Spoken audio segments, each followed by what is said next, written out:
presented by Mithla Recording Studio.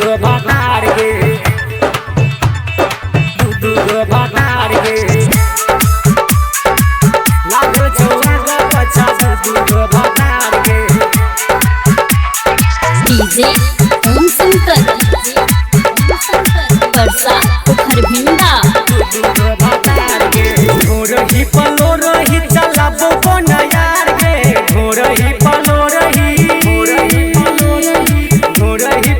रही चलाबो कोन यार गे घोरही पलो रही चलाबो कोन यार गे लागल छौ आगा पीछा दू गो भतार गे लागल छौ आगा पीछा दू गो भतार गे केकरा देखाबै छै जवानी के बाजार गे केकरा लुटाबै छै केकरा लुटाबै छै जवानी के बाजार गे केकरा लुटाबै छै जवानी के बाजार गे लागल छौ आगा पछा दू गो भतार गे लागल छौ आगा पछा दू गो भतार गे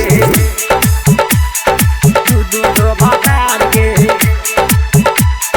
दू गो भतार गे डीजे ओम शंकर परसा पोखर भिंडा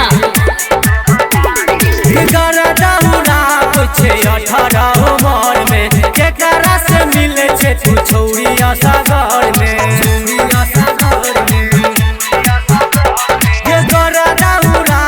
छै 18 उमर में केकरा से मिले छै छौरिया सागर में अगिला से बेसी हिलो पीछाला पछाड़ गे अगिला से बेसी हिलो गे अगिला से बेसी हिलो पीछाला पछाड़ गे अगिला से बेसी हिलो पीछाला पछाड़ गे लागल छौ आगा पछा दू गो भतार गे लागल छौ आगा पछा दू गो भतार गे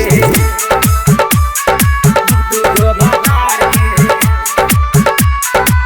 दू गो भतार गे डीजे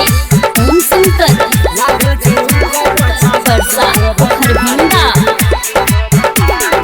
आँख में गजरा लगबै छै झगड़ा छौरा के साथे चोरी करे छै रगड़ा आँख में गजरा लगबै छै झगड़ा छौरा के साथे चोरी करे छै रगड़ा एगो मलेशिया हो एगो कतार गे एगो मलेशिया एगो मलेशिया एगो हो कतार गे एगो मलेशिया एगो हो कतार गे लागल छौ आगा पछा दू गो भतार गे लागल छौ आगा पछा दू गो भतार गे